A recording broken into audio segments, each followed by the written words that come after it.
ശബരിമലയിൽ സന്നിധാനത്ത് രണ്ട് യുവതികൾ എത്തിയതുമായി ബന്ധപ്പെട്ട് ശബരിമല കർമ്മസമിതി നടത്തിയ ഹർത്താലിലുണ്ടായ അക്രമ സംഭവങ്ങളെക്കുറിച്ച് മുഖ്യമന്ത്രി പിണറായി വിജയൻ ഗവർണർ പി സദാശിവത്തിന് വിശദീകരണം നൽകിയിരിക്കുകയാണ്. രാജ്ഭവനിൽ വ്യാഴാഴ്ച വൈകിട്ട് 7:30-ന് ഗവർണറെ സന്ദർശിച്ചാണ് സംസ്ഥാനത്തെ ക്രമസമാധാന നില സംബന്ധിച്ച് മുഖ്യമന്ത്രി വിവരങ്ങൾ അറിയിച്ചത്. അക്രമ സംഭവങ്ങളെക്കുറിച്ചും അതിൽ പങ്കെടുത്തവരെക്കുറിച്ചുമുള്ള കണക്കുകൾ നിരത്തിയാണ് മുഖ്യമന്ത്രി ഗവർണർക്ക് റിപ്പോർട്ട് സമർപ്പിച്ചിരിക്കുന്നത്.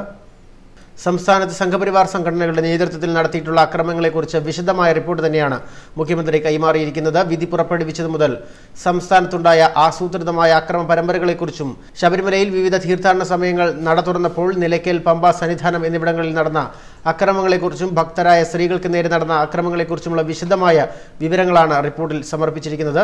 നിലയ്ക്കലും പമ്പയിലും മാധ്യമപ്രവർത്തകർക്ക് നേരിടേണ്ടി വന്ന മർദ്ദനങ്ങളും പോലീസ് ഉദ്യോഗസ്ഥർക്ക് നേരെയുണ്ടായ അക്രമങ്ങളും അപവാദ പ്രചരണങ്ങളും റിപ്പോർട്ടിൽ ഉൾക്കൊള്ളിച്ചിട്ടുണ്ട്. സംസ്ഥാനത്ത് നടന്ന ഹർത്താലുകളുടെ പരമ്പരയിൽ പോലീസുകാർക്കും നിരപരാധികളായ മറ്റു ജനങ്ങൾക്കും മാരകമായ പരിക്കേൽക്കേണ്ടി വന്ന സ്ഥിതി ഉണ്ടായെന്നും KSRTC ബസ്സുകളും സർക്കാർ ഓഫീസുകളും വിവിധ രാഷ്ട്രീയ പാർട്ടികളുടെ ഓഫീസുകളും നേതാക്കളുടെയും ജനപ്രതിനിധികളുടെയും വീടുകളും കച്ചവട സ്ഥാപനങ്ങളും തകർക്കപ്പെട്ടു. ഹർത്താലിനോടനുബന്ധിച്ചുണ്ടായ അക്രമ സംഭവങ്ങളെ തുടർന്ന് 1137 കേസുകൾ പോലീസ് രജിസ്റ്റർ ചെയ്തിട്ടുണ്ടായിരുന്നു. 10,024 പ്രതികളെ തിരിച്ചറിഞ്ഞതിൽ 9,193 പേർ സംഘപരിവാർ സംഘടനകളിൽ പെടുന്നവരാണ്.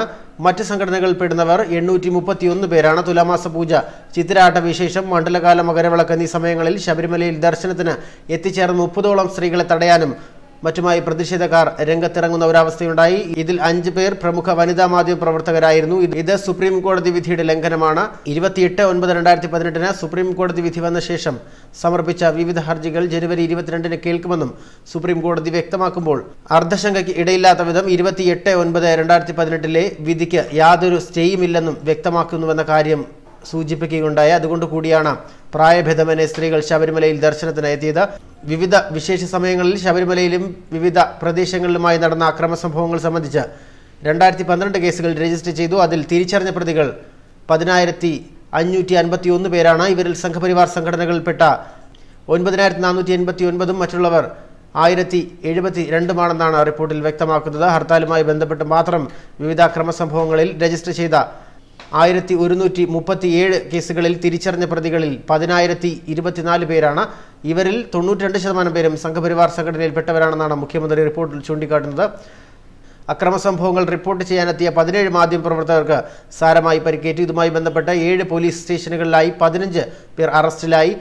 വർഗീയ ധ്രുവീകരണം സൃഷ്ടിക്കുന്നതിനുള്ള ഗൂഢാലോചനകളും ഇതിനോടൊപ്പം ഉണ്ടായെന്നും മുഖ്യമന്ത്രി റിപ്പോർട്ടിൽ ചൂണ്ടിക്കാട്ടുന്നുണ്ട്. അക്രമങ്ങളുടെ ചരിത്രങ്ങളും മതസ്പർദ്ധ വളർത്തുന്ന തരത്തിലുള്ള സമൂഹ മാധ്യമങ്ങളിൽ പ്രചരിപ്പിച്ച കാര്യങ്ങളും വിശദമായും CD-കളും റിപ്പോർട്ടിന്റെ ഭാഗമായി മുഖ്യമന്ത്രി ഗവർണർക്ക് കൈമാറി. 2 യുവതികൾ ശബരിമലയിൽ പ്രവേശിച്ചതിനെ തുടർന്ന് സംസ്ഥാനത്തുടനീളമുണ്ടായ അക്രമ പരമ്പരകളുടെ വിശദമായ കണക്കുകൾ ഉദ്ധരിച്ചുകൊണ്ടുള്ള റിപ്പോർട്ടാണ് മുഖ്യമന്ത്രി ഇപ്പോൾ കൈമാറിയിരിക്കുന്നത്. 3/1/2019 ഹർത്താൽ ദിനത്തിൽ മാത്രമുണ്ടായ നഷ്ടം 2.32 കോടി രൂപയുടേതാണെന്നാണ് മുഖ്യമന്ത്രി റിപ്പോർട്ടിൽ ചൂണ്ടിക്കാണിക്കുന്നത്. ഇത് സംബന്ധിച്ച കണക്കുകളും കൈമാറിയിട്ടുണ്ട്. അരമണിക്കൂറോളം നീണ്ട കൂടിക്കാഴ്ചയിൽ പൊതു സ്വകാര്യ സ്വത്തുക്കൾക്കുണ്ടായ നഷ്ടം മുഖ്യമന്ത്രി ഗവർണറെ വിശദീകരിച്ചു. ഹർത്താലുണ്ടായ അനിഷ്ട സംഭവങ്ങളെക്കുറിച്ച് ഗവർണർ ജനുവരി 3-നാണ് റിപ്പോർട്ട് തേടിയിരുന്നത്. അതിന്റെ അടിസ്ഥാനത്തിലാണ് മുഖ്യമന്ത്രി പിണറായി വിജയൻ റിപ്പോർട്ട് സമർപ്പിച്ചത്. അക്രമികൾക്കെതിരെ മുഖം നോക്കാതെ നടപടി സ്വീകരിക്കുമെന്ന് മുഖ്യമന്ത്രി ധരിപ്പിച്ചിരുന്നു. ഓരോ ജില്ലയിലെയും പ്രശ്നങ്ങളെപ്പറ്റി പ്രത്യേകം റിപ്പോർട്ടിൽ ചൂണ്ടിക്കാട്ടിയിട്ടുണ്ട്. ന്യൂസ് ഡെസ്ക്, മലയാളി വാർത്ത.